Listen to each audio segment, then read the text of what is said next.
Cypress లో కొంతకాలం పనిచేశారు. కంగ్రాచులేషన్స్ కేవీఎం ప్రసాద్ గారు.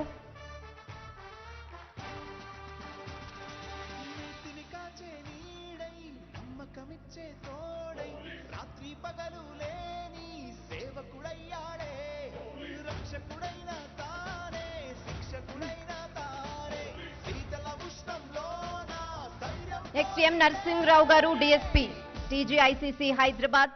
పోలీస్ డిపార్ట్మెంట్ లో ఇంటిగ్రేటెడ్ ట్రాఫిక్ ఈ చలాన్ సిస్టమ్ రూపకల్పనలో కీ రోల్ పోషించారు డిఎస్పీ నరసింహరావు. 2012లో మొదటిసారి ఇండియాలోనే advanced traffic signal system Hyderabad లో ఏర్పాటు చేసేందుకు ఎంతగానో కృషి చేశారు నరసింహరావు గారు. కంగ్రాచులేషన్స్ నరసింహరావు గారు.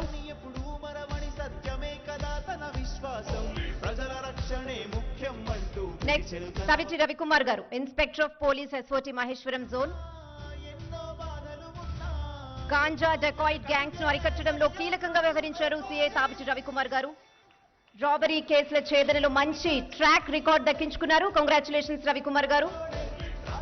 నెక్స్ట్ వి ఉపేందర్ రావు గారు, ఎస్ఐ టాస్క్ ఫోర్స్ రామగుండం నుంచి. మంచిర్యాల టాస్క్ ఫోర్స్ ఎస్ఐగా పనిచేస్తున్న యు ఉపేందర్ రావు గారు ప్రజల రక్షణలో ఎప్పుడూ ముందున్నారు. కంగ్రాచులేషన్స్ ఉపేందర్ రావు గారు. Next J Praveen garu, SI CCS Bhadradri Kothagudem. Next G Vishnuvardhan Giri garu, head constable Nalgonda. Congratulations. Next CH Srinivas garu, head constable Telangana special protection force. Congratulations Srinivas garu. Next Marri Venkatareddy garu, head constable Madhapur CCS Cyberabad. Next Veeraswamy garu, head constable Madhapur Cyberabad. Congratulations Veeraswamy garu. Next Pradeep Reddy garu, Madhapur Cyberabad. So Marri Venkatareddy garu, Veeraswamy గారు, ప్రదీప్ రెడ్డి గారు prison club లో జరిగిన ఘటనలో బుల్లెట్ గాయాలకి కూడా భయపడకుండా ఎదురెళ్లారు. Really great. వీళ్ళ వల్లే మనం ఎంతో సేఫ్ గా ఉన్నాం. Next Y Ramareddy garu, head constable IT cell. Congratulations Ramareddy గారు.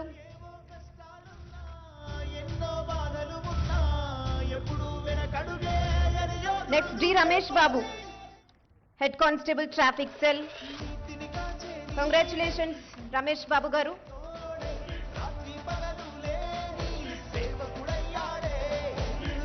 తాళ్లపల్లి మహేందర్ గారు, నెక్స్ట్ యూసుఫ్గూడ హైదరాబాద్. యాదాద్రి భువనగిరి జిల్లా రహీంపేట్ కు చెందిన తాళ్లపల్లి మహేందర్ గారు చాలా డెడికేటెడ్ గా ఉంటారు. Congratulations. Next P Shankar Vikram garu, IT cell command control Nalgonda. Congratulations Shankar garu. Banjara hills లో అగ్ని ప్రమాద ఘటనలో సాహసోపేతంగా వ్యవహరించి 6 ప్రాణాలు కాపాడారు కానిస్టేబుల్ శ్రవణ్ కుమార్ గారు. Congratulations sir. నెక్స్ట్ ఎం నరేష్ కుమార్ గారు, కానిస్టేబుల్ సత్తుపల్లి పోలీస్ స్టేషన్ లో కానిస్టేబుల్ గా చేస్తున్నారు. ఈయన 15 చోట్ల కత్తి గాయాల అయినా కూడా వదిలిపెట్టకుండా దొంగలి పట్టుకున్నారు ఈయన. కంగ్రాచులేషన్స్ నరేష్ గారు. We are really proud of you. Next మంత్రి ఈశ్వరయ్య గారు, హోమ్ గార్డ్. కంగ్రాచులేషన్స్ ఈశ్వరయ్య గారు.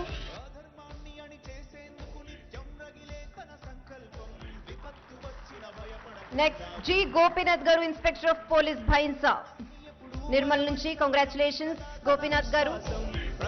వీళ్ళ సేవల గురించి ఎంత చెప్పినా తక్కువే. ఒక్కొక్కరు ఎంతో డెడికేటెడ్ గా మన గురించి చేసిన సేవల గురించి ఎంత చెప్పినా తక్కువే.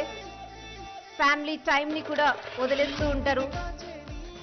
నెక్స్ట్ ఎస్ శ్రీకాంత్ గారు, SI Sarangpur police station Nirmal. Congratulations Srikanth గారు.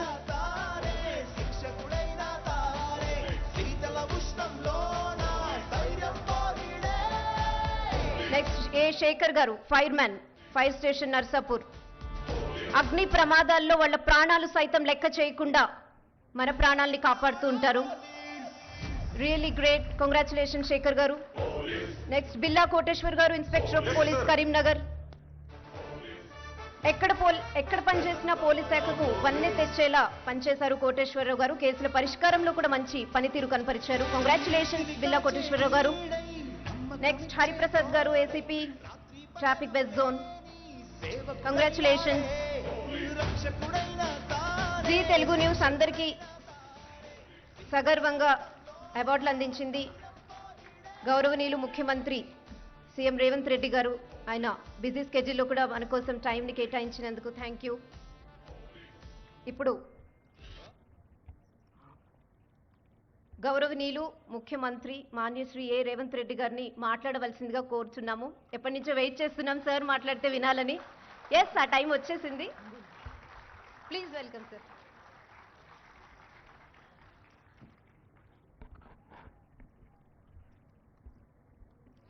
జీ న్యూస్ పోలీస్ శాఖకు సంబంధించి విశిష్ట సేవలు అందించి వృత్తి ధర్మంలో ధైర్య సాహసాలను ప్రదర్శించిన వాళ్ళను సన్మానించాలని రియల్ హీరోస్ కార్యక్రమాన్ని చేపట్టి ఈ కార్యక్రమంలో నాతో పాటు ముఖ్య అతిథులుగా సహచర మంత్రివర్గ సభ్యులు పొన్నం ప్రభాకర్ గారు, చీఫ్ సెక్రటరీ రామకృష్ణారావు గారు, డీజీపీ జితేందర్ గారు, జీ న్యూస్ సంస్థ తరఫున ఉమేష్ రావుఫ్ గారు, అదేవిధంగా రాష్ట్రంలో ఉన్న వివిధ ఉన్నతాధికారులు, పోలీసు ఉన్నతాధికారులు, జీ న్యూస్ సంస్థకు సంబంధించిన ప్రతినిధులు, ఈనాడు గౌరవాన్ని దక్కించుకొని అవార్డు గ్రహీతలు, వాళ్ళ కుటుంబ సభ్యులందరికీ కూడా మనస్ఫూర్తిగా తెలంగాణ రాష్ట్ర ప్రభుత్వం తరఫున ధన్యవాదాలు తెలియజేస్తున్నాను. ఏ రాష్ట్రమైనా ఏ దేశమైనా అభివృద్ధి చెందాలి అంటే శాంతి భద్రతలు చాలా ముఖ్యం. ఏ దేశంలో శాంతి భద్రతలు ఉంటాయో, ఏ దేశంలో ప్రజలు ప్రశాంతంగా నిద్రపోగలుగుతారో, ఏ ప్రాంతంలో వ్యాపార సంస్థలు తమ సంస్థలలో ఉద్యోగస్తులకు రక్షణ కల్పించబడుతుందో ఆయా ప్రాంతాలు అభివృద్ధి పదం వైపు నడుస్తాయి. ఈనాడు తెలంగాణ రాష్ట్రము దేశానికే ఆదర్శంగా నిలబడి ప్రపంచ స్థాయి పెట్టుబడులను ఆకర్షించగలిగి మేము అధికారం చేపట్టిన 16 నెలల్లో విదేశీ పెట్టుబడులను దాదాపుగా 2,28,000 కోట్ల రూపాయల పెట్టుబడులను తెలంగాణ రాష్ట్రానికి ఆకర్షించగలిగినామంటే తెలంగాణ రాష్ట్రంలో శాంతి భద్రతలు 100% ప్రపంచ స్థాయిలో పోటీపడి అమలు చేస్తున్నాం. కాబట్టి ఈరోజు ప్రపంచ దిగ్గజ కంపెనీలైన అమెజాన్ లాంటి కంపెనీలు 60,000 కోట్ల రూపాయలు మన రాష్ట్రంలో పెట్టుబడులు పెట్టినాయి. ఈరోజు ఐటీ సంస్థలైనా ఫార్మా సంస్థలైనా విదేశాల నుంచి మన రాష్ట్రంలో పెట్టుబడులు పెడుతున్నారు అని అంటే ఈ రాష్ట్రం ప్రశాంతంగా, ఈ రాష్ట్రంలో శాంతి భద్రతలు ఉన్నాయి కాబట్టి ఆయా సంస్థలు మన రాష్ట్రంలో పెట్టుబడులు పెట్టినాయి. మరి ఈరోజు ఈ రాష్ట్రం ప్రశాంతంగా ఉండడానికి కారణం మా పోలీస్ శాఖ అని చెప్పి నేను గర్వంగా చెప్తున్నాను. దేశ సరిహద్దుల్లో దేశ భద్రతను కాపాడే సైనికులు ఏ విధంగా అయితే ఈ దేశాన్ని రక్షిస్తున్నారో, రాష్ట్రంలో ఉండే అంతర్గత శాంతి భద్రతలను తెలంగాణ రాష్ట్ర ప్రభుత్వంలో పనిచేస్తున్న హోంగార్డు నుంచి మొదలు పెడితే డీజీపీ వరకు దాదాపు 90,000 మంది సిబ్బంది 4 కోట్ల తెలంగాణ ప్రజల్ని కంటికి రెప్పలా కాపాడుతున్నారు. పోలీసు ఉద్యోగం అనేది కత్తి మీద సాము లాంటిది. 23 గంటల 59 నిమిషాలు మీరు అప్రమత్తంగా ఉన్నా, ఒక్క నిమిషం కనుమూసి తెరిచేంత నిర్లక్ష్యం వహించినా కూడా జరగరాని అవాంతరాలు ఏదైనా జరిగితే మొత్తం పోలీస్ వ్యవస్థకే చెడ్డ పేరు వచ్చే విధంగా చర్చ జరుగుద్ది. ఎంత మీరు నిబద్ధతతో ఎంత కష్టంతో పనిచేసినా ఎక్కడో ఒక దగ్గర పోలీసులు విమర్శను ఎదుర్కొంటూనే ఉంటారు. దానికి 1% 2% మన శాఖలోనూ ఉన్న సిబ్బంది నిర్లక్ష్యము అవగాహన లోపం వల్ల జరిగే చర్చలే అప్పుడప్పుడు పోలీసు సిబ్బంది మీద కొంత అనుమానాలను రేకెత్తించడానికి అవకాశం ఉన్నది. కానీ అలాంటి అనుమానాలు అక్కడక్కడ జరిగే అవమానాలను కూడా దిగమింగుకొని ఉద్యోగ ధర్మంలో విధి నిర్వహణలో పోలీసులు 100% కష్టిస్తున్నారు కాబట్టే ఈరోజు ప్రశాంతంగా తెలంగాణ రాష్ట్రం ఉన్నది అని చెప్పి నేను రాష్ట్ర ముఖ్యమంత్రిగా హోంశాఖ నా ఆధ్వర్యంలోనే ఉంది ఈరోజు నేను అధికారికంగా చెప్పగలుగుతున్నా. అందుకే ఈరోజు రాష్ట్ర ప్రభుత్వ విధి నిర్వహణలో ఉన్న ఐపీఎస్ అధికారులు ఏదైనా దుర్ఘటన కానీ అనుకోని సంఘటనలో మరణిస్తే వారిని ఆదుకోవడానికి 2 కోట్ల రూపాయలు ఐపీఎస్ అధికారులకు ఏదైనా జరగరాని సంఘటన జరిగితే ఆదుకోవడానికి నేను వచ్చిన తర్వాత 2 కోట్ల రూపాయల కుటుంబానికి ఇవ్వాలి అని ఈరోజు మనం నిర్ణయం తీసుకున్నాం. అడిషనల్ ఎస్పీ డిఎస్పీ స్థాయి అధికారులకు ఏదైనా జరిగితే 1.5 కోటి ఇవ్వాలి అని, అదేవిధంగా మిగతా సిబ్బందికి కూడా మనం ఏ ప్రాణ నష్టం జరిగినా అనుకోకుండా ఏదైనా అవాంతరాలు జరిగి అంగవైకల్యం వచ్చినా శాశ్వతంగా కుటుంబాలను ఆదుకోవడానికి ఈరోజు తెలంగాణ రాష్ట్ర ప్రభుత్వం ప్రణాళికలను సిద్ధం చేసింది. ఏ సంఘటన జరగకూడదు, అందరూ బాగుండాలనే ఆలోచన, అనుకోకుండా ఏదైనా జరిగినప్పుడు ఆ కుటుంబాలను ఆదుకోవాలి మానవత్వంతో మానవీయ కోణంలో మనం నిర్ణయాలు తీసుకోవాలని నేను వచ్చిన తర్వాత సమీక్ష చేసి నిర్ణయాలను తీసుకోవడం జరిగింది.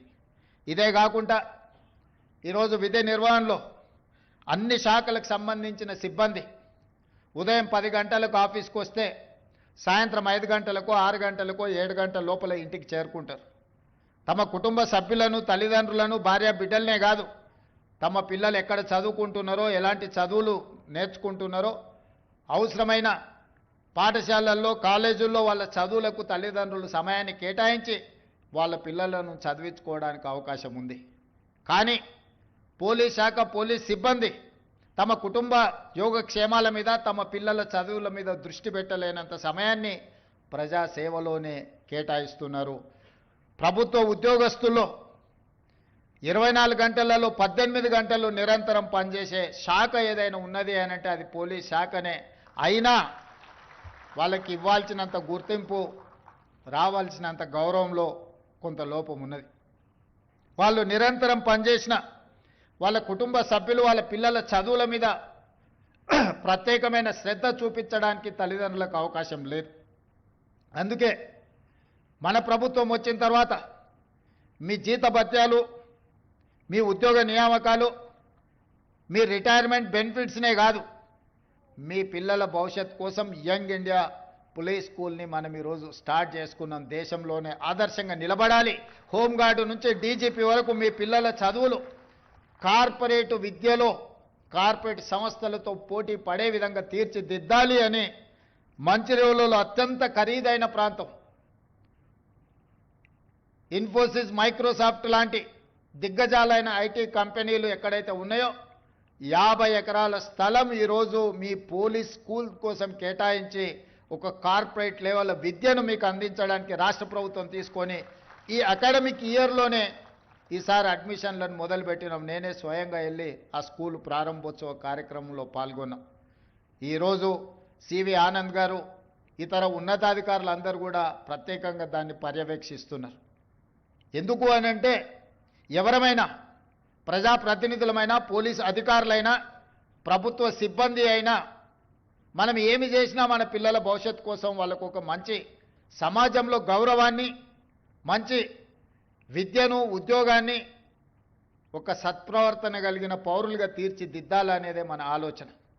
మనం ఎంత కష్టపడ్డా, మనం ఎంత కృషి చేసినా చివరికి మన ఆలోచన, మన విధానము మన పిల్లల యొక్క భవిష్యత్తే. మరి ఈరోజు పోలీస్ సిబ్బంది పూర్తి సమయాన్ని శాంతి భద్రతలను కాపాడంలో ప్రజా జీవితంలో పెట్టినప్పుడు వాళ్ళ పిల్లల కోసం ఒక మంచి విద్యా విధానాన్ని తీసుకురావాలనే ఈరోజు రాష్ట్ర ప్రభుత్వం యంగ్ ఇండియా పోలీస్ స్కూల్ని స్టార్ట్ చేసుకున్నాం. మనం నేషనల్ డిఫెన్స్ అకాడమీ ఎన్డీఏలో చదువుకున్న వాళ్ళు గర్వంగా మేము ఎన్డీఏ స్కూల్లో చదువుకున్నామంటారు. సైనిక్ స్కూల్లో చదువుకున్న వాళ్ళు ఈరోజు మేము సైనిక్ స్కూల్ స్టూడెంట్ అని వాళ్ళు చెప్పుకుంటున్నారు.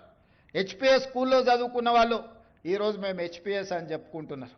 అందుకే ఈరోజు ఇక్కడ ఉన్న అధికారులను, పోలీస్ సిబ్బంది నేను అడుగుతున్నా, ఎన్డీఏలో కానీ సైనిక్ స్కూల్లో కానీ హెచ్పిఎస్లో చదువుకున్న ఆ పిల్లలు గర్వంగా వాళ్ళ స్కూల్ పేరు చెప్పుకున్నప్పుడు మన పోలీస్ స్కూల్లో చదువుకున్న పిల్లలు ఎందుకు గర్వంగా మేము పోలీస్ స్కూల్ నుంచి వచ్చినామని చెప్పుకునే విధంగా, తలెత్తుకునే విధంగా ఈరోజు మనం తీర్చిదిద్దాలన్న ఆలోచనతోనే యంగ్ ఇండియా పోలీస్ స్కూల్ని మనం స్టార్ట్ చేసుకున్నాం. మీ పిల్లలందరినీ వీలైనంత మేరకు అక్కడ చదివించుకోండి. అవసరమైన అన్ని వసతులను ఇచ్చే బాధ్యత నాది. ఆ పిల్లలను ఉత్తమ పౌరులుగా తీర్చిదిద్ది ఈ సమాజంలో డాక్టర్లుగా, లాయర్లుగా, ఇంజనీర్లుగా, ఐఏఎస్లుగా, ఐపీఎస్లుగా, ప్రజాప్రతినిధులుగా, రాష్ట్రానికి నాయకత్వం వహించే నాయకులుగా పోలీస్ స్కూల్ నుంచి తీర్చిదిద్దాలనేదే నా ఆలోచన, నా విధానం. దీన్ని సద్వినియోగం చేసుకోవాల్సిందిగా హోంగార్డ్ నుంచి డీజీపీ వరకు పోలీస్ సిబ్బందికి అందరికీ నేను విజ్ఞప్తి చేస్తున్నా.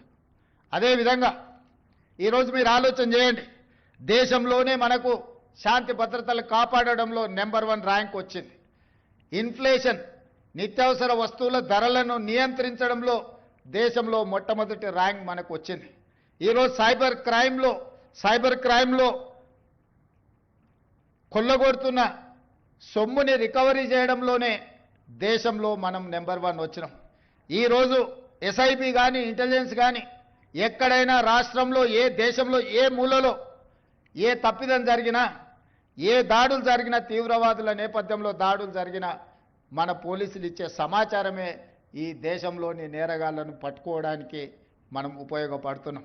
ఇదే కాదు, ఈరోజు ఇంతకుముందు భరత్ చెప్పినట్టుగా డ్రగ్స్ ఇది ఒక పెద్ద మహమ్మారిగా మారింది.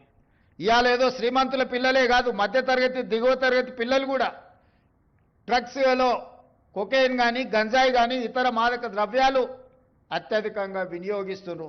ఎక్కడోనో పబ్బులలోనో లేకపోతే కాలేజీల్లో కాదు, ఈరోజు ఈ విష సంస్కృతి పాఠశాలలకు కూడా విస్తరించింది. అందుకే ఈరోజు తెలంగాణ రాష్ట్ర ప్రభుత్వం డ్రగ్స్ వినియోగించే వాళ్ళను, డ్రగ్స్ సరఫరా చేసే వాళ్ళను, డ్రగ్స్ను అమ్మే వాళ్ళని అందరిని కూడా ఉక్కు పాదంతో తొక్కాలి అని ఈరోజు డ్రగ్స్ నియంత్రించడానికి ఒక ప్రత్యేక విభాగాన్ని ఏర్పాటు చేయడం కాకుండా ఆ విభాగంలో పనిచేస్తున్న సిబ్బందికి 30% అదనంగా జీత భత్యాలు ఇచ్చి ప్రోత్సహించి ఈరోజు ఈ సమాజానికి చీడ పురుగుగా మారి భవిష్యత్ తరాలను నిర్వీర్యం చేసే డ్రగ్స్ మీద ఈరోజు ఉక్కుపాదం మోపుతున్నాం. అదేవిధంగా సైబర్ క్రైమ్, ఒకప్పుడు దొంగతనాలు చేయాలన్నా, దోపిడీ చేయాలన్నా దొంగలు మన ఇంటికి రావాలి, మన తలుపులో, మన కిటికీలో పగలగొట్టాలి, మన త్రిజోరీలు ఓపెన్ చేసి తీసుకెళ్ళాలి.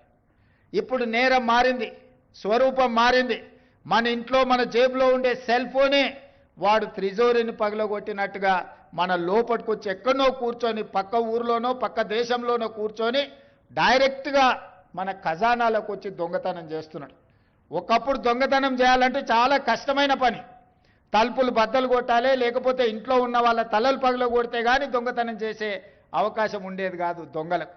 ఈరోజు ఏమీ లేదు, నీ జేబులో ఉన్న సెల్ ఫోన్లకు ఒకసారి దూరితే చాలు నీ దగ్గర ఉన్న ఖజానాన్ని మొత్తాన్ని కొల్లగొట్టే పరిస్థితులు వచ్చినాయి. నేరం మారింది, నేరగాళ్ళు మారిండ్రు. మరి నేరం మారినప్పుడు, నేరగాళ్ళు మారినప్పుడు, నేర విధానం మారినప్పుడు పోలీసు వ్యవస్థలో కూడా సమూలమైన మార్పులను తీసుకొచ్చి దానికి తగ్గట్టుగా, దొంగలకు తగ్గట్టుగా దొంగలను నియంత్రించే విధంగా పోలీసు వ్యవస్థను ఈరోజు తీర్చిదిద్దుకోవాలనే ఈరోజు సైబర్ క్రైమ్ విభాగాన్ని కూడా మనం బలోపేతం చేసినాం. అందుకే ఈరోజు దేశంలో ఎక్కడ ఏది జరిగినా మన సైబర్ క్రైమ్ డిపార్ట్మెంట్ ఈరోజు దేశానికే ఆదర్శంగా నిలబడే విధంగా ఈరోజు నేరగాళ్లను పట్టుకునే ప్రయత్నం చేస్తున్నాం. కానీ ఇది ఏదో ఒక రోజు ఒక గంట పనిచేస్తే కాదు, నిరంతరం 24 గంటలు అప్రమత్తంగా ఉండాలి. డ్రగ్స్ విషయంలో, సైబర్ క్రైమ్ విషయంలో ఈరోజు పోలీసులు ఇంకా నైపుణ్యాన్ని నేర్చుకోవాల్సిన అవసరం ఉన్నది. నేరం జరిగిన తర్వాత పట్టుకోవడం కాదు, నేరం జరగకుండా నియంత్రించాల్సిన బాధ్యత కూడా మన మీదనే ఉన్నది. నేరం జరిగిన తర్వాత పట్టుకోవడం కంటే నేరం జరగకుండా నియంత్రించడంలోనే మనం విజయం సాధించాల్సిన అవసరం ఉన్నది. ఆ దిశగా మన పోలీస్ వ్యవస్థను మన అధునాతనీకరించుకోవడమే కాకుండా దీన్ని అభివృద్ధి చేసుకోవాలి. సాంకేతిక నైపుణ్యాన్ని మనం సాధించుకోవాల్సిన అవసరం ఉంది. ఆ దిశగా పోలీసు ఉన్నతాధికారుల నుంచి హోంగార్డ్ వరకు సేవలు అందించాలి. ఈరోజు ఆ విధంగా విధి నిర్వహణలో అద్భుతంగా ఎవరైతే పనిచేసిండ్రో ఆ సిబ్బందిని అందరిని కూడా సన్మానించడం అనేది మనందరం వాళ్ళని గుర్తించడము, ఈ రాష్ట్ర ప్రభుత్వం ఈ పోలీస్ శాఖ మొత్తం మీకు అండగా నిలబడుతుంది, మిమ్మల్ని వెన్ను తడుతుంది, మీరు చేసిన మంచి పనిని అభినందిస్తుందని సందేశాన్ని ఇవ్వడం కోసమే ఈరోజు ప్రత్యేకంగా నేను ఈ కార్యక్రమంలో పాల్గొన్నాను. ఎందుకంటే ఈ ప్రభుత్వంలో పనిచేసే ప్రతి ఉద్యోగిని గౌరవించాల్సిన బాధ్యత, వాళ్ళ హక్కులను కాపాడవలసిన బాధ్యత ఈ తెలంగాణ రాష్ట్ర ముఖ్యమంత్రిగా నా మీద ఉన్నది. అందుకే ఈరోజు ఈ కుటుంబాలను అన్నిటిని కలుసుకొని పోలీస్ శాఖను ప్రత్యేక దృష్టితో చూస్తాం, మీ సమస్యల్ని పరిష్కరిస్తామని తెలియజేయడమే ఈరోజు ఈ ప్రభుత్వం యొక్క ముఖ్య ఉద్దేశం. అందుకే ఈ కార్యక్రమంలో మీ ముఖ్యమంత్రిగా నేను పాల్గొనడం జరిగింది. అదేవిధంగా అప్పుడప్పుడు కొన్నిసార్లు పొద్దున్నే పేపర్లు చూడంగానే కొన్ని సర్ప్రైజ్ వార్తలు కనిపిస్తుంటాయి. ఈరోజు ఉదయం పేపర్ తెరవంగానే ఇక సమరమే అని ఒక వార్త చదివిన. ఎవరయ్యా వీళ్ళు, ఏమన్నా మన రాష్ట్రానికి సంబంధించిన వాళ్ళు కాదేమో, ఇంకెవరైనా మన మీద సమరం ప్రకటించారా అని చదివితే ప్రభుత్వ ఉద్యోగాల సంఘాల నాయకులని కింద పేర్లని చదివిన. నేను దయచేసి ఉద్యోగ సంఘాల నాయకులకు విజ్ఞప్తి చేస్తున్నా, ఈ రాష్ట్రం మీది, ఈ ప్రభుత్వం మీది, మీరందరు కలిసి ఎన్నుకుంటేనే మేము అందరం ఇక్కడ ఉన్నాం. ఈరోజు ప్రజలు, ప్రభుత్వ ఉద్యోగస్తులు కావచ్చు, ప్రజాప్రతినిధులు కావచ్చు, మన అందరం కలిస్తే 2%, ప్రభుత్వంలో పనిచేసే ప్రతి ప్రభుత్వ ఉద్యోగి లెక్క కడితే 3.5 లక్షలు ఉంటారు దాదాపుగా. ఒక 3 లక్షల మంది కాంట్రాక్ట్ అవుట్సోర్సింగ్ ఉద్యోగస్తులు ఉంటారు. ఇంకొక 3 లక్షల మంది రిటైర్డ్ అయిన వాళ్ళు ఉంటారు. వీళ్ళు 9 లక్షలు దాదాపుగా ఈ సిబ్బంది ఉండే అవకాశం ఉంది. ఈ 9 లక్షల మంది 4 కోట్ల తెలంగాణ ప్రజల యొక్క సంక్షేమము, అభివృద్ధి, రాష్ట్రం యొక్క శాంతి భద్రతలను, పెట్టుబడులను అన్నిటిని కాపాడాలి. ఈ 3%, 2.5-3% ప్రజాప్రతినిధులు కావచ్చు, ప్రభుత్వ ఉద్యోగులు కావచ్చు, రిటైర్డ్ ఉద్యోగస్తులు కావచ్చు, కాంట్రాక్టు ఉద్యోగులు కావచ్చు, లేకపోతే అవుట్సోర్సింగ్ ఉద్యోగస్తులు కావచ్చు, వీళ్ళందరికీ జీత భత్యాలు ఇచ్చి ప్రభుత్వంలో పనిచేసే వాళ్లకు 35 సంవత్సరాలు, ప్రజాప్రతినిధులకు ప్రతి 5 సంవత్సరాలకు ఒకసారి ప్రభుత్వాలను ఎన్నుకునే విధం ప్రజలు మనకు అవకాశం ఇస్తారు. ఈరోజు మీరు ప్రకటించిన సమరం 98% ప్రజల మీద అని నేను అడగదలుచుకున్న ఉద్యోగ సంఘస్థులను. ఇవాళ ప్రతి ఉద్యోగి 10 సంవత్సరాలు తెలంగాణ రాష్ట్రంలో ఏనాడు 1వ తారీఖు నాడు జీతాలు తీసుకోవాలి. ఇక్కడనే మీరున్నారు, మీరు ఒక్కసారి ఆలోచన చేయండి, గుండెల మీద చేయబెట్టుకొని. తెలంగాణ రాష్ట్రం ధనిక రాష్ట్రంగా ఏర్పడి 72,000 కోట్ల రూపాయల అప్పు ఆనాడు, ఇప్పుడే నేను రామకృష్ణారావు గారిని అడిగిన, దాదాపుగా 9 సంవత్సరాల నుంచి ఫైనాన్స్ సెక్రటరీగా వారే పనిచేస్తున్నారు. తెలంగాణ రాష్ట్రం వచ్చినప్పుడు మనం కడుతున్న అప్పు అసలు మిత్తి ఎంత అంటే నెలకు 500-600 కోట్ల రూపాయలు సార్. సంవత్సరానికి ఒక 6,000 నుంచి 6,500 కోట్ల రూపాయలు మనం అప్పు కట్టేది తెలంగాణ రాష్ట్రం జూన్ 2, 2014 నాడని రామకృష్ణారావు గారు చెప్పారు. ఇప్పుడు నేను అడిగిన ఇప్పుడెంత కడుతున్నామని అంటే 16 నెలలు, డిసెంబర్ 7, 2023 నుంచి మార్చి 31, 2025 నాటికి 1,52,000 కోట్ల రూపాయల అప్పులు అసలు మిత్తి కట్టినాం సార్. మనం తెచ్చిన అప్పు 1,58,000 కోట్లు. 1,58,000 కోట్లు 16 నెలల్లో మనం అప్పు తెస్తే పోయినైనా చేసిన అప్పుకు అసలుకు మిత్తికి కలిపి 1,52,000 కోట్ల రూపాయలు మనం కట్టినాం సార్. తెచ్చిన ఏ ఒక్క రూపాయి కూడా ప్రజా సంక్షేమానికో ప్రభుత్వ ఉద్యోగస్తుల కోసం మేము ఆడలేదు. 8,29,000 కోట్ల రూపాయలు ఆయన పెట్టిపోయిన బకాయిలకు ఈ తెచ్చిన సొమ్మంతా అక్కడనే చెల్లించినాం సార్ అని రామకృష్ణారావు గారు ఈరోజు చీఫ్ సెక్రటరీ గారు నాకు వివరించారు. అదే కాకుండా ఈరోజు ఎంత కడుతున్నాము అని అంటే నెలకు 7,000 కోట్ల రూపాయలు అసలు మిత్తి కట్టాల్సిన పరిస్థితి ఉన్నది సార్. మనం తిన్నా తినకపోయినా అప్పులోనికి మనం 7,000 కోట్ల రూపాయలు ప్రతి నెల కట్టాల్సిందే సార్, తక్కువ అని రామకృష్ణారావు గారు చెప్తారు. తెలంగాణ రాష్ట్రం వచ్చిన రోజు 500 నుంచి 600 కోట్ల రూపాయల ఉన్న అప్పు ఈరోజు రేవంత్ రెడ్డి ముఖ్యమంత్రిగా పదవి చేపట్టిన 16 నెలల్లో 1,52,000 కోట్ల రూపాయలు మొదటి 16 నెలల్లో కట్టినామంటే యావరేజ్గా 9,000 నుంచి 10,000 కోట్ల రూపాయలు ప్రతి నెల అసలు మిత్తి నేను కట్టిన. కట్టుకుంటూ వచ్చినందుకు కొంత అప్పు భారం తగ్గి కొత్త అప్పులు నేను ఎక్కువ చేయకపోవడం వల్ల ఈరోజు 7,000 కోట్ల రూపాయలు ప్రతి నెల నేను కట్టాల్సిందే. ఇదే కాదు, మీ ప్రభుత్వ ఉద్యోగస్తులు 58 ఏళ్ల నుంచి 61 సంవత్సరాలకు మీ పదవీ కాలాన్ని పొడిగించారు. దాంట్లో మీరు అనుకున్నారు మీ పదవీ కాలాన్ని ఎక్కువ ఇచ్చిందని. రిటైర్మెంట్ బెనిఫిట్స్ ఇవ్వాల్సి వస్తుందని 3 ఏళ్ళు పెంచండి. ఇప్పుడు ఈ మధ్యకాలంలో అత్యధికంగా రిటైర్ అయినరు. వారు పోతా పోతా మీ రిటైర్మెంట్ బెనిఫిట్స్ను మీకు ఇవ్వకుండా బకాయి పెట్టింది ఎంత అంటే 8,500 కోట్ల రూపాయలు. ఈరోజు నెల నెల మీకు జీతాలు ఇవ్వడం ఒక ఎత్తు అయితే, రిటైర్డ్ ఉద్యోగస్తులకు 3 లక్షల మందికి పెన్షన్లు ఇవ్వడం రెండో ఎత్తు అయితే, రిటైర్డ్ అయిపోయిన ఉద్యోగస్తులకు వాళ్ళ రిటైర్మెంట్ బెనిఫిట్స్ ఏవైతే ఉన్నాయో ప్రావిడెంట్ ఫండ్ కావచ్చు, ఇతర బెనిఫిట్స్ మీరు దాచుకున్న సొమ్మది ప్రభుత్వం కొంత కలిపి మీకు ఇవ్వాలి. దాదాపుగా 9,000 కోట్ల రూపాయలు బకాయిలు పెట్టిపోయింది. ఇవాళ రిటైర్ ఉద్యోగస్తులు ధర్నా చేస్తున్నారు, లేకపోతే మా బెనిఫిట్స్ వస్తలేవని అంటున్నారని కొంతమంది ఏదైతే కొన్ని రాజకీయ పార్టీలు ఆరోపణ చేస్తున్నాయో అవన్నీ మీరు మాకు వారసత్వంగా ఇచ్చిపోయిన మొండి బకాయిలు. ఇవాళ వాటిని ఒక పక్కన క్రోడీకరిస్తూ క్రమబద్ధీకరిస్తూ ఈరోజు గతంలో ఉన్న సంక్షేమ పథకాలు ఏవైతున్నాయో పెన్షన్లు ఆపలేదు, రైతు భరోసా ఆపలేదు, షాదీ ముబారక్ ఆపలేదు, కళ్యాణ లక్ష్మి ఆపలేదు. ఇట్లా చెప్పుకుంటూ వెళ్తే గత ప్రభుత్వం ఇచ్చి సంక్షేమ పథకాలు ఏవైతే కొనసాగించిందో రైతుకి 24 గంటలు ఉచిత విద్యుత్ ఆపలేదు. అదనంగా నేను ఆడబిడ్డలకు ఆర్టీసీలో ఉచిత ప్రయాణం ఇచ్చిన, రైతులకు బోనస్ 500 రూపాయలు పంటకి ఇచ్చిన, 500 రూపాయలకే ఈరోజు నేను సిలిండర్ ఇస్తున్నా, ఫీజు రియంబర్స్మెంట్ ఫీజులు చెల్లించే ప్రయత్నం చేస్తున్నా. ఈరోజు ఇట్లా చెప్పుకుంటూ వెళ్తే ప్రతి 21,000 కోట్ల రూపాయలు సరిగ్గా 6 నెలలు తిరిగే లోపల 15 ఆగస్టు లోపల 25,55,364 మంది రైతులకు 20,617 కోట్ల రూపాయల రైతు రుణమాఫీ చేసి 2 లక్షల రూపాయల వరకు రైతు అప్పు ఉన్న అందరికీ అప్పు నుంచి విముక్తి కలిగించిన.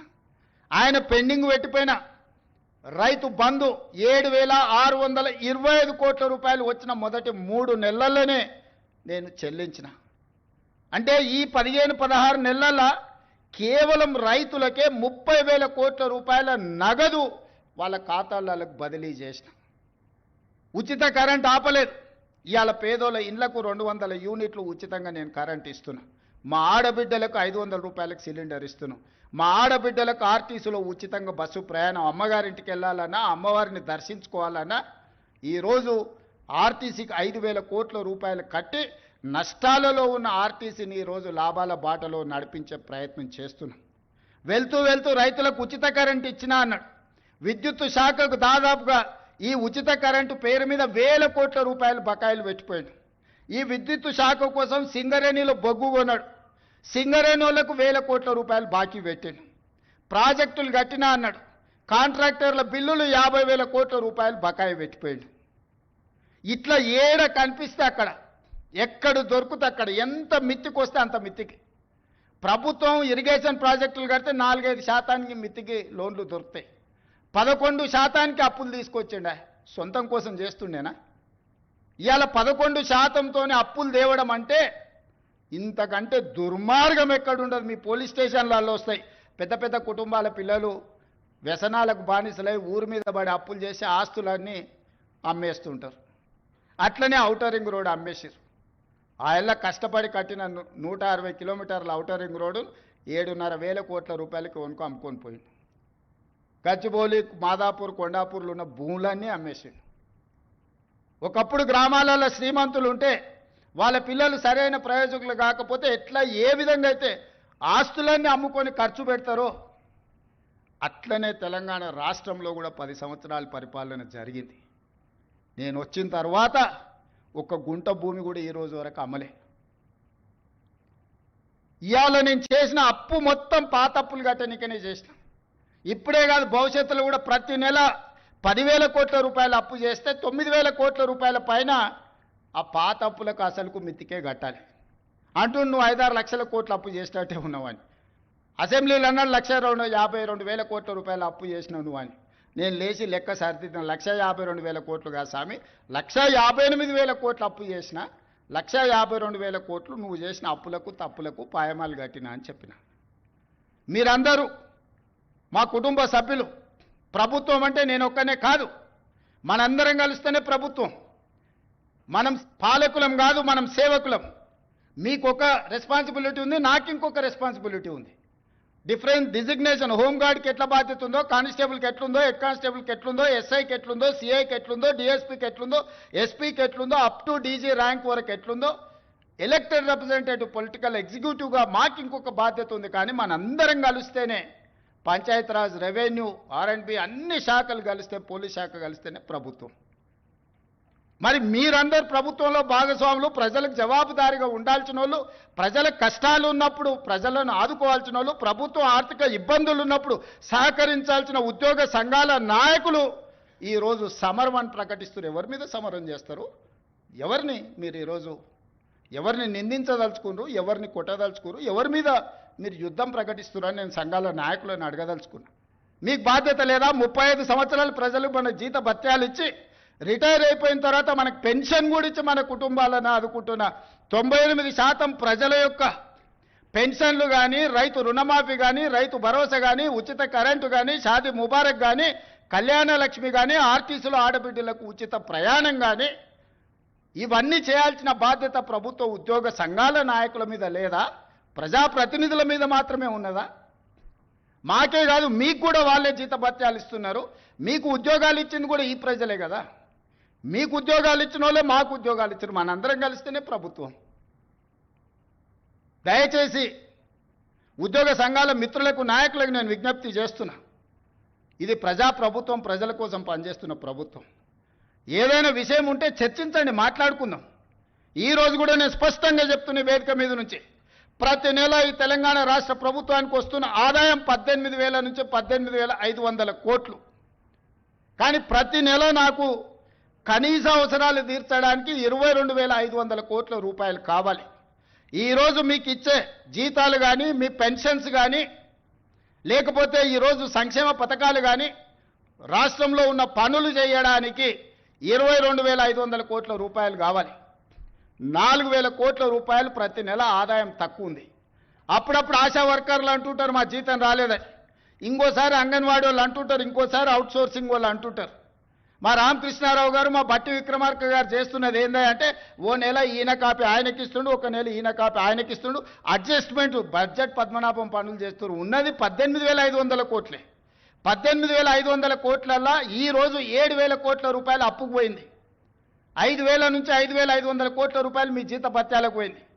13,000 కోట్లు పోయిన తర్వాత నా చేతిలో మిగులుతున్నది 6,000 కోట్లు నికరంగా.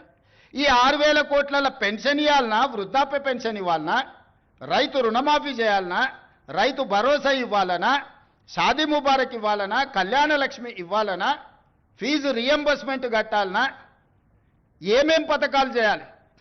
ఈ అన్ని పథకాలు చేయాలంటే నాకు 22,000 కోట్ల చిల్లర కావాలి. ఈ 18,000 నుంచి 18,500 కోట్లలోనే ప్రతిరోజు కూర్చొని రూపాయి మీ జీత భత్యాలు, నెల జీతం వస్తే ఇంటి ఖర్చు ఎంత, పాల ఖర్చు ఎంత, హాస్పిటల్ ఖర్చు ఎంత, పిల్లల ఫీజులు ఎంత, మీరెట్లా ప్రణాళికలు చేసుకుంటున్నారో, ఈ రాష్ట్ర ప్రభుత్వాన్ని నడుపుతున్న నేను కూడా అట్లనే ప్రణాళిక వేసుకొని రూపాయి ఎక్కడ ఉంది, ఎక్కడ ఖర్చు పెంచకుండా దుబారా మొత్తం తగ్గించి, ముఖ్యమంత్రిగా ఎక్కడికి పోయినా నాకు ప్రత్యేక విమానం తీసుకొని పోవచ్చు. ప్రత్యేక విమానం కాదు కదా, మామూలు విమానంలో కూడా ఎకానమీ టికెట్ కొనుక్కొని పోతున్న, విదేశాలు పోతే కూడా ఫస్ట్ క్లాస్ ఏది కావాలన్నా ముఖ్యమంత్రికి ఆ హోదా ఉంటుంది. నేను ఆ టికెట్లు కూడా కొనుక్కోవడం లేదు. చాలా నార్మల్ సామాన్య ప్రయాణికులతో నేను ప్రయాణం చేస్తున్నా. ప్రతి దగ్గర మా ఖర్చులను తగ్గించుకొని, నియంత్రించుకొని, నేను ఎవరికి చెప్పలే ఈరోజు వరకు. ఎందుకు చెప్పలేదంటే అదేదో చెప్పుకుంటే గొప్పలాగా ఉంటే, బాధ్యతగా భావించి దుబారా తగ్గించి ప్రజలకు చేయగలిగింది చేసి, ప్రభుత్వ ఉద్యోగస్తులకు 1వ తారీఖు నాడు జీతం ఇవ్వకపోతే ఆ కుటుంబాలు ఎట్లా నడుస్తాయని నేను ముఖ్యమంత్రి పదవి చేపట్టిన నాటి నుంచి రామకృష్ణారావు ఏది ఏమైనా అక్కడ సూర్యుడు ఇక్కడ మొలిచినా 1వ తారీఖు నాడు మన ఉద్యోగస్తులకు జీతాలు ఇవ్వాలని, ఈ 16 నెలలు మీకు జీతాలు ఇచ్చిన మీరే కదా ప్రత్యక్ష సాక్షి. గతంలో మీకు ఏం కావాలన్నా విడతల వారిగా మీ జీతాలు వచ్చేది. మరి ఇవాళ మీకోసం పనిచేస్తున్నా, ప్రజల కోసం పనిచేస్తున్నా, మీరు వేరు, మీరు మేము అందరం కలిస్తేనే ప్రభుత్వం. నేను స్పష్టంగా ఉద్యోగ సంఘాల నాయకులకు చెప్పదలుచుకున్నా, మీరు వేరే మేము వేరే కాదు. మీరు మేము కలిసి 99% ప్రజలకు మంచి చేయడం కోసం మనం ఇక్కడ ఉన్నాము. మనం సమరం చేయడానికి ఇక్కడ లేం. ప్రజల మీద యుద్ధం చేసిన వాళ్ళు ఎవరు బాగుపడ్డోళ్ళు లేరు. ప్రజలు ఊరుకుంటారా? ప్రజల మీద యుద్ధం చేస్తే ఎవరి మీద యుద్ధం చేస్తారు? ఈ 9 లక్షల మంది ప్రభుత్వ ఉద్యోగులందరూ కలిస్తే మేమందరం కలిస్తేనే ప్రభుత్వం, మనందరం కలిసి పనిచేస్తేనే పేదలకు మేలు జరుగుద్ది. రాజకీయ నాయకులు రాజకీయ పార్టీల చేతుల్లో పావులుగా మారకండి అని చెప్పి నేను ప్రభుత్వ ఉద్యోగ సంఘాల నాయకులకు విజ్ఞప్తి చేస్తున్నా. రాజకీయ నాయకులకు ఉంటుంది ప్రభుత్వాన్ని అస్థిరపరచాలని, ఈ ప్రభుత్వాన్ని బద్నాం చేయాలి, ఈ ప్రభుత్వం సాఫీగా నడవద్దని కొన్ని రాజకీయ పార్టీలకు ఆ నాయకులకు ఉంటుంది. మీరు వాళ్ళ ఉచ్చులో పడి వాళ్ళ చేతుల పావులుగా మారి వాళ్ళ చేతిలో చురకత్తులుగా మారి ప్రజల గుండెల్లో కూర్చాలనే ప్రయత్నం చేస్తే అది గాయమవుతుంది తప్ప దానివల్ల ఏం లాభం లేదు. నన్ను కోసినా కూడా 18,500 కోట్ల రూపాయల కంటే ఎక్కువ ఆదాయం లేదు. ఏం చేస్తారా ఆయనను? చెప్పురు ఉద్యోగ సంఘాల నాయకులను అడుగుతున్నా, ఏం చేస్తారు? నన్ను కోసుకుంటే తింటారా? వండుకొని తింటారా? ఏం చేస్తారు? లేదు, ఉన్నదే 18,500 కోట్లు. ఎట్లా వంచుదామో చెప్పండి. ఏది ఆపమంటారో చెప్పండి. వృద్ధాప్య పెన్షన్లు ఆపమంటారా? ఉచిత కరెంట్ ఆపమంటారా? షాదీ ముబారక్ ఆపమంటారా? ఏ ఆపమంటారో చెప్పండి. ఏది ఆపుతారో ప్రజలకు చెప్పండి. అయ్యా మీది ఆపేసి మేము బోనసులు తీసుకుంటాం, మేము జీతాలు పెంచుకుంటాం, మేము దినంగా మిగిలితేనే మీకు ఇస్తామని రైతు ప్రజలకు చెప్తా అంటే చెప్పండి. బహిరంగ సభ ఏర్పాటు చేద్దాం, 10 లక్షల మందిని చేస్తా. ఉద్యోగ సంఘాల నాయకులు మాట్లాడండి, మేము ఈ చిట్టి ఇచ్చిన ముఖ్యమంత్రికి దీని ప్రకారం పరిపాలన జరుగుతుంది అనేది ఇదొక మార్గం. లేదంటే 100 రూపాయలు ఉన్న పెట్రోల్ 200 చేద్దామా చెప్పురి. 30 రూపాయలకి ఇచ్చే బియ్యాన్ని 60 రూపాయలు చేద్దామా చెప్పురి. పప్పు ఉప్పు చింతపండు బెల్లం ధరలు 2 చేద్దామా చెప్పురి. ఏది పెంచుదామో చెప్పుండ్రి. ఎక్కడ ధరలు పెంచుదామో చెప్పుండ్రి. ధరలు పెంచకుండా ఉన్న పథకాలను ఆపకుండా కొత్త కోరికలు నెరవేరవు. కొత్త కోరికలు కోరుకొని మనము నిరసనలో ధర్నాలో దీక్షలో బందో చేస్తే ఉన్న వ్యవస్థ కూడా కుప్పగూలుతుంది. ఉన్నది కుప్పగూల్చుకుంటే ఇంకా మళ్ళీ తిరిగి తేరుకోవడానికి కూడా ఇంకేం లేదు.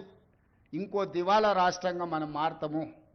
ఇవాళ మీరు సమరాలు చేస్తే శాంతి భద్రతలు దెబ్బతింటే పెట్టుబడులు ఆగిపోతాయి. పెట్టుబడులు ఆగిపోతే నిరుద్యోగ యువకులకు ఉద్యోగ అవకాశాలు దొరకవు. విద్యా వ్యవస్థ విద్యా సంవత్సరం వృధా అయిపోద్ది ప్రభుత్వ ఉద్యోగస్తులు సహకరించకపోతే. నేను ఒక్కరిని ఏం చేయగలను? రామకృష్ణారావు లేకపోతే డీజీపీ ఏం చేయగలరు? మేము మిమ్మల్ని కొట్టం తిట్టం, ఉన్నది ప్రజలకు వివరిస్తాం. మిత్రులారా, ఉద్యోగ సంఘాల నాయకులనే విజ్ఞప్తి చేస్తున్నా. నాకేమున్నది? నేను ₹1 ఇంటికి తీసుకుపోను. నేను మిగతాలాగా కాదు, నాకేం అవసరం లేదు. నల్లమల అడవుల నుంచి ఒక చిన్న గ్రామం నుంచి రాష్ట్రానికి, తెలంగాణ రాష్ట్రానికి ముఖ్యమంత్రి అయినా ఇది ప్రజలు ఇచ్చిన గొప్ప గౌరవం. బతుకున్నంత కాలం ఈ గౌరవం నిలబెట్టడం కోసమే నేను పనిచేస్తా. నాకు వేరే కోరికలు లేవు, వేరే ఆలోచన లేదు, వేరే ఆదాయం అక్కర్లేదు. కానీ బాధ్యతగా వ్యవహరించాల్సిన మనం బాధ్యత మార్చి వ్యవహరిస్తామని అంటే అది తెలంగాణ సమాజానికి తీరని నష్టం జరుగుద్ది. రాష్ట్రం ఆర్థికంగా బాగలేదు, అప్పు పుడతలేదు, అనా పైసా ఎవడు ఇస్తలేడు. ఎవరినైనా కలవడానికి పోతే బ్యాంకర్లు దొంగలను చూసినట్టు చూస్తున్నారు తెలంగాణ రాష్ట్ర ప్రతినిధులను. ఎవడు ఢిల్లీకి పోతే అపాయింట్మెంట్ కూడా ఇస్తలేడు, వీడు వస్తే చెప్పులు కూడా ఎత్తుకుపోతాడేమో అన్నట్టుగా ఆ పరిస్థితి ఉంది దేశం ముందల. అప్పు పుడితే నేను కూడా ఏదో ఒకటి చేసి తెచ్చిచ్చేటోను, అప్పు పుట్టట్లేదు. ఎవడు బజార్లో నమ్మడం లేదు. స్వీయ నియంత్రణనే దీనికి పరిష్కారము. ఉన్నంతలో గౌరవంగా సంసారాన్ని నడిపితే బజార్లో ఎవడైనా నమ్ముతాడు. వీధికెక్కి రచ్చ చేసుకుంటే కుటుంబం పరువు బజార్లో పడేసుకుంటే ఎట్లుంటుందో ఉద్యోగ సంఘ నాయకులారా, రాష్ట్ర ప్రభుత్వం అనేది మన కుటుంబము.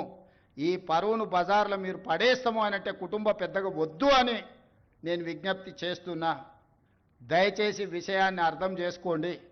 లెక్కలు కావాలంటే మా ఆర్థిక మంత్రికి చెప్తా, లేకపోతే మా చీఫ్ సెక్రటరీకి చెప్తా, వచ్చి కూర్చోండి. అనా పైసతో సహా మీరే లెక్క కట్టండి. నేను చెప్తున్న దానికంటే ₹1 ఆదాయం ఎక్కువనా మీకే పంచిపెడతా. కాంట్రాక్టర్లకు బిల్లులు ఇవ్వాలంటే ఇంకొక 7,000 కోట్లు కావాలి. నేను చెప్పేది అన్ని నిత్యావసర అత్యవసరానికే 22,000 కోట్లు. దాంట్లోనే 4,000 కోట్ల తుట్టుంది. ఇక ఆయన పెట్టిపోయిన 50,000 కోట్ల రూపాయల కాంట్రాక్టర్లకు పాత బకాయిలు ఇవ్వాలంటే నెలకి 7,000 కోట్లు కావాలి. ఇవాళ సాగునీటి ప్రాజెక్టులల్లా 70%, 80%, 90% ప్రాజెక్టులు పూర్తయినే ఉన్నాయి. నెలకు 1000 కోట్లు సాగునీటి మీద మనం ఖర్చు పెడితే 2 ఏళ్లలో దాదాపుగా ఓ 20 లక్షల ఎకరాలకు నీళ్ళు ఇవ్వచ్చు. ఇవాళ రాష్ట్రం మొత్తం నెలకు మొత్తం ఇన్ఫ్రాస్ట్రక్చర్ R&B కావచ్చు, పంచాయతీరాజ్ కావచ్చు, ఇరిగేషన్ కావచ్చు, any other department for development works I'm not able to spend even 1000 crores. ప్రతి నెల రాష్ట్రంలో జరుగుతున్న కాంట్రాక్టులు పనులకు బిల్లులు చెల్లించాలంటే 1000 కోట్లు కూడా దొరకడం లేదు, 1000 కోట్లు కూడా రావడం లేదు. 600-700 కోట్ల రూపాయలు ఇచ్చి 10 ఏళ్ల నుంచి వేయని రోడ్లు ఊర్లలో ఇవాళ గుంతలు పడ్డాయి.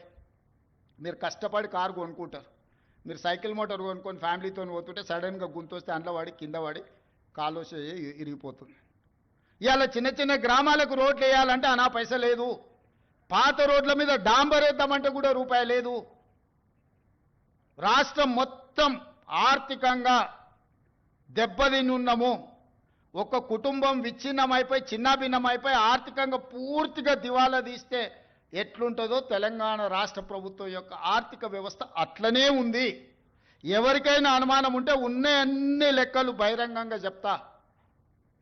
ఉద్యోగ సంఘాలు అందరు రాండి, ఆర్థిక శాఖ అధికారి దగ్గర కూర్చోండి, ఆర్థిక మంత్రి దగ్గర కూర్చోండి, సహకరించండి. నేను ఇవన్నీ ఎందుకు చెప్తున్నా అంటే మిమ్మల్ని సహకరించమని అడగడానికి చెప్తున్నా. మీరు సమరం చేయడం కోసంగా సమరం చేస్తా అంటే ఎవరు మీరు చేస్తారు? నేను మళ్ళీ చెప్తున్నాను, నేను కోసినా కూడా ఇంతకంటే ₹1 ఎక్కువ వెళ్ళదు. బజార్లో ఎవడు నమ్మతలేడు, మొత్తం దివాలా తీసింది. 11% మిత్తికి తెస్తాడే, 3-4%కి రావాల్సిన వాడు ఎవడన్నా ₹10 మిత్తికి డైలీ ఫైనాన్స్ తెచ్చుకునేటోడు ఉంటాడు చూడు బజార్లో, అంతకంటే ఎక్కువ అధ్వానంగా అప్పులు తెచ్చిపెట్టిండు ఆయన. హ్యాపీగా పోయి ఫామ్ హౌస్లో దుప్పటి కప్పుకొని పండుకు సావునరా మీ సావు అని. 3 నెలలకు ఒకసారి బయటకు వస్తాడు, తిడతాడు, పోతాడు. అది ఫెయిలు, ఇది ఫెయిలు, ఇది ఫెయిలు, అది ఫెయిల్ అని. ఆయనకేముంది? ఆనందంగా ఉంది. ఆ చెప్పేటప్పుడు ఫేస్లో ఎంత ఆనందంగా అనిపిస్తుంది అంటే, రైతు బంధు ఫెయిల్ అనగానే ఆయన ఫేస్లో ఇట్లా బల్బు 1000 వోల్టుల బల్బు వెలిగినట్టుంది. ఎవడైనా బాధపడతాడా? అరే ఏదన్నా తప్పు జరిగింది, ఎవరికైనా రాలేదంటే బాధతో చెప్తాం మనం. ఫీజు రియంబర్స్మెంట్ చేయలేదంటే అయ్యో పాపం పిల్లలు ఫీజులు కట్టకపోతే ఎట్లా వాళ్ళు చదివి ఎట్లా అని ఒక బాధ ఉంటుంది. జీతభత్యాలు రిటైర్డ్ ఉద్యోగస్తులకు బెనిఫిట్స్ ఇవ్వలేదంటే ఒక కన్సర్న్ ఉంటుంది. అరే నీ అమ్మ ఏందా ఇట్లా అయిపోయిందని. వారి ఫెయిల్ చూడండి, ఫెయిల్ చెప్పేటప్పుడు ఇది ఫెయిల్, ప్రతి ఫెయిల్ వెనకాల ఒక 1000 వోల్టుల బల్బు వెలిగినట్టు వెలుగుతుంది ఆయన ఫేసు. ఏం పైశాచిక ఆనందము! ఈ విధ్వంసం మీరు చేసిందే కదా, ఈ ఆర్థిక విధ్వంసము. 3 లక్షల కోట్ల బడ్జెట్ పెట్టాను. మరి నువ్వెట్లా ఇవన్నీ హామీలు ఇచ్చినావు అని ఒక ఆయన అడిగాడు. 3 లక్షల కోట్ల అప్పు ఉంది, ప్రతి సంవత్సరం 3 లక్షల కోట్ల ఆదాయం ఉందని బడ్జెట్ పెట్టాను. 3 లక్షల కోట్ల అప్పు ఉండి 3 లక్షల కోట్ల ఆదాయం ఉంటే ఓసి ఇదెంత సంసారం చక్కదిద్దొచ్చని నేను అనుకున్నాను. తీరా చూస్తే 3 లక్షల కోట్ల ఆదాయం లేదు, ఆదాయం 2 లక్షల కోట్లు ఉంది, అప్పేమో 8 లక్షల కోట్లు ఉంది. ఇక చెప్పురు మీరు అందరు కూడా చదువుకున్న వాళ్ళు ఐఏఎస్లు ఐపీఎస్లు అయినారు అంటే మీరు కూడా లైఫ్ టైం కష్టపడి మీరు ఎన్నో ఎగ్జామ్స్ రాసి ఇక్కడికి వచ్చిండ్రు. ఒక పోలీస్ ఎస్ఐ కావాలంటే కూడా ఎంత చదవాలను నాకు తెలుసు. నాతో చదువుకున్న వాళ్ళు చాలామంది ఎస్ఐలో కానిస్టేబుల్ కూడా అయిన వాళ్ళు అందరు కష్టపడి చదువుకున్న వాళ్ళు నాకు తెలుసు. ఈ పరిస్థితిలో రాష్ట్రం ఉంది. దయచేసి ఉద్యోగ సంఘాల నాయకులకు నేను విజ్ఞప్తి చేస్తున్నా, సమరం కాదు ఇప్పుడు కావాల్సింది, సమయస్ఫూర్తి కావాలి. రాష్ట్రాన్ని ముందుకు నడిపించాలంటే చిత్తశుద్ధి కావాలి, పట్టుదల కావాలి, కష్టం కావాలి. మన రక్తాన్ని చెమటగా మార్చి మనల్ని నమ్ముకున్న 98% ప్రజలకు సేవలు అందించాలి. 35 ఏళ్ళు సర్వీసులో ఆ తర్వాత రిటైర్డ్ అయినా మనం బ్రతకడానికి ప్రజలు కట్టిన పన్నులో నుంచి ప్రభుత్వం పనిచేస్తుంది. ప్రజాప్రతినిధిగా తెలంగాణ రాష్ట్ర ముఖ్యమంత్రిగా నేను జీవితకాలం ఊడిగం చేసినా కూడా తక్కువనే అవుతుంది ప్రజలు ఇచ్చిన అవకాశానికి. ప్రభుత్వం అంటే రేవంత్ రెడ్డి వేరు, ప్రభుత్వ ఉద్యోగస్తులు వేరు కాదు. మేము కలిస్తేనే ప్రభుత్వం. మనం పాలకులం కాదు, మనం సేవకులం. ప్రజలకు సేవ చేయడానికే ఇక్కడ ఉన్నాం. సంఘాల నాయకులారా, కార్మిక సంఘాల నాయకులారా, అది ఆర్టీసీ కావచ్చు, సింగరేణి కావచ్చు, విద్యుత్ కార్మికులు కావచ్చు, ప్రభుత్వ ఉద్యోగస్తులు కావచ్చు, మీకు అందరికీ నేను విజ్ఞప్తి చేస్తున్నా, సవినయంగా మనవి చేస్తున్నా, మన బాధ్యతలు మనం నిర్వహించుకుందాం. ఈ కొట్లాడి తెచ్చుకున్న తెలంగాణ కోతుల గుంపుకు అప్పచెప్పినట్టు చేసుకోవద్దు. మనం సాధించుకున్న తెలంగాణను మనం అభివృద్ధి పదం వైపు నడిపించుకుందాము. ప్రపంచానికే ఆదర్శంగా నెంబర్ 1గా నిలబడేటట్టు చేద్దాం.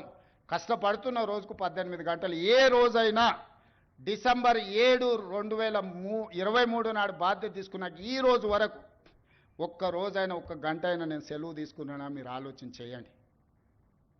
నాకు జీవితంలో ఏమి లక్ష్యం లేదు. ఈ తెలంగాణ రాష్ట్రం దేశానికే ఆదర్శంగా ఉండాల్సిన తెలంగాణ మోడల్ను, తెలంగాణ రైజింగ్ అని ఈరోజు దేశానికే ఆదర్శంగా నిలబడాలని, తీర్చిదిద్దాలనేదే నా పట్టుదల. వయసు ఉంది, ఓపిక ఉంది, మీతో కలిసి కష్టపడే తత్వం నాకున్నది. నాతో కలిసి రండి, తెలంగాణ రాష్ట్రాన్ని అభివృద్ధి పదం వైపు నడిపిద్దాం. పోలీస్ మిత్రులందరూ కూడా నా విజ్ఞప్తి, మీ కుటుంబాలను ఆదుకునే బాధ్యత నాది.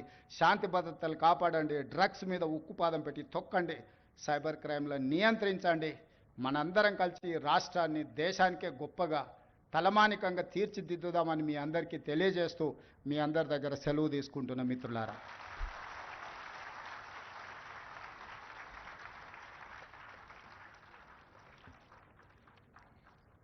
Thank you for your valuable words and message గౌరవనీయ ముఖ్యమంత్రి రేవంత్ రెడ్డి గారు.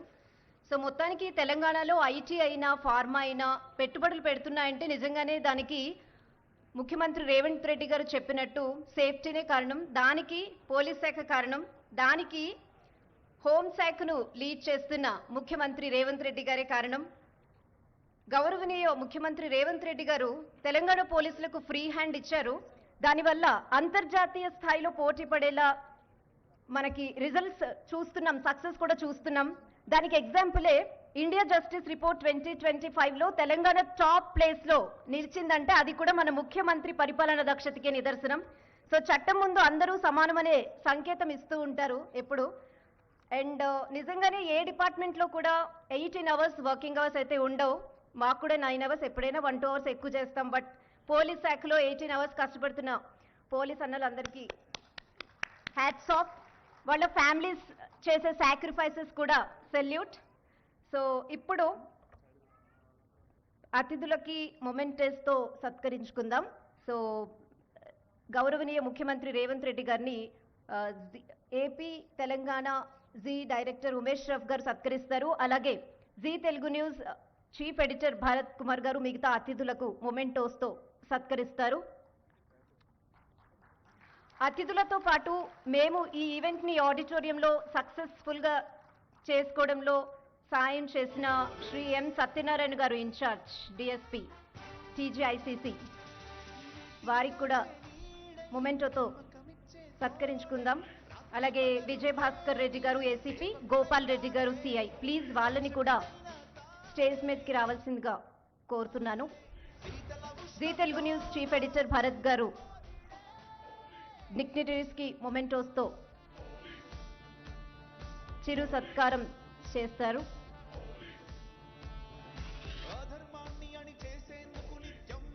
శ్రీ ఎం సత్యనారాయణ గారు, అలాగే విజయ్ భాస్కర్ రెడ్డి గారు ఏసీపీ, గోపాల్ రెడ్డి గారు సిఐ, ప్లీజ్ మొమెంటోస్ ని స్వీకరించవలసిందిగా కోరుతున్నాం.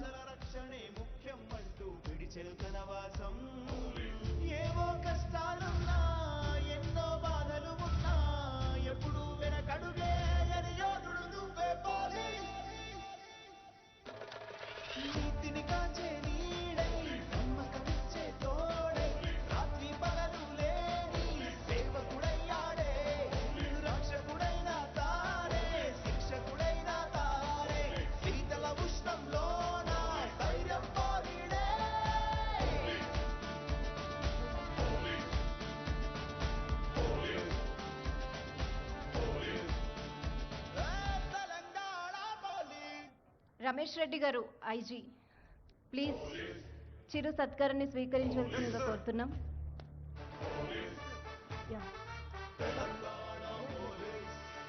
Ramesh Reddy, vote of thanks bye Ramesh Reddy.